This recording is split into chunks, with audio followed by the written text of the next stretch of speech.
Hai guys, oke, jadi sekarang saya ingin melanjutkan konten yang kemarin. Jadi sekarang saya ingin ceritakan tentang saya waktu kabur.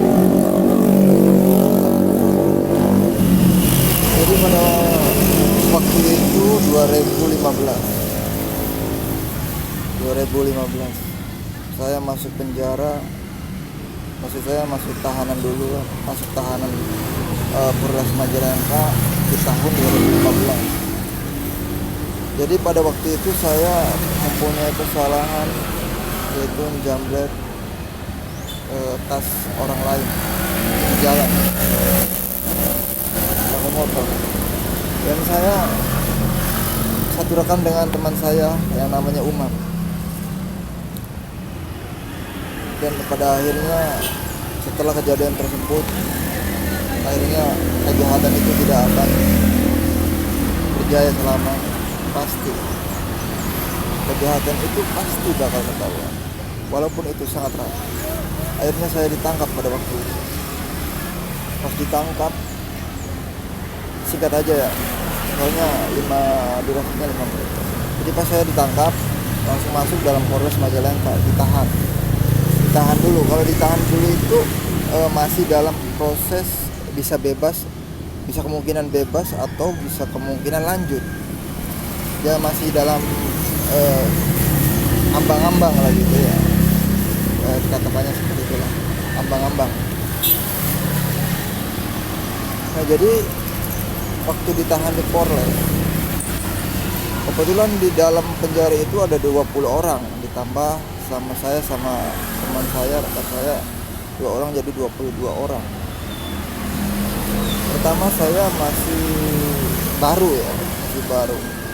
jadi tidak terlalu leluasa di kamar tahanan tersebut, karena ya gimana lah, orang baru kayak gitu kan. Nah, terus pada waktu itu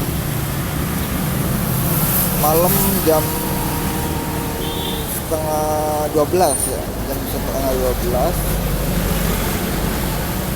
itu udah 3 hari di dalam tahanan, udah 3 hari. Malam jam 12 teman saya yang namanya Umam itu dipanggil sama buser ya. Jadi Polres Majalengka itu ada busernya, orang yang preman tapi polisi gitu kan, seperti itu lah. Nah, jam 12 malam Umam itu dipanggil. Saya nggak tahu tuh mau ngapain. Kayaknya ini mau dibon, kata saya. Dalam hati saya, kayaknya mau dibon ini. Maksudnya dibon itu disuruh ngaku di mana saja dia mungkin melakukan pencurian yang tidak diketahuinya. Nah, mungkin Umam disuruh mengaku di mana saja dia mencuri. Jadi ya mungkin buser itu manggil dia tengah malam itu biar teman saya itu takut. Dan pada akhirnya dia mengatakan, pada akhirnya dia suruh dia ketakutan terus mengatakannya. Mungkin harapan buser itu seperti itu. Nah, berapa jam kemudian setelah dipanggil jam 12 malam itu, terus kembali lagi ke dalam sel jam 1 lebih lah. Jam 1 lebih udah masuk ke dalam sel, ternyata teman saya itu kakinya pincang. Nah, kakinya itu pincang. Nah, ternyata kakinya itu ditembak guys.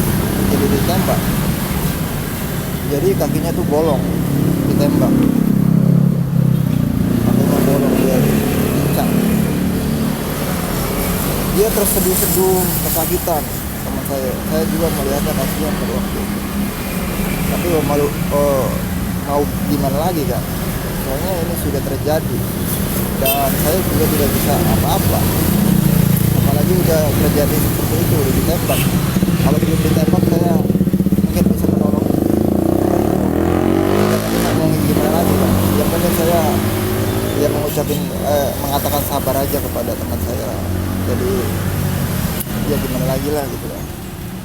Nah, pada waktu itu berapa hari Umar pun agak-agak sembuh lah gitu kakinya. mungkin boroknya itu udah rapat kan. Nah, udah rapat. Nah, berapa hari kemudian, pokoknya saya 1 bulan di situ. Nah, mungkin itu baru 15 hari, 14, 17, 18. Biasa-biasa aja pada waktu itu. Nah, pada saat 20 ke atas itu sudah memikirkan untuk saya untuk merencanakan kabur. Oke guys, maaf ya guys ya. Jadi durasinya udah 5 menit lebih. Jadi mungkin di video selanjutnya saya akan menceritakan tentang saya waktu kabur. Jadi sampai di sini dulu. Yang pokoknya intinya jangan di subscribe, tapi intinya nyalakan loncengnya gitu aja. Oke, assalamualaikum.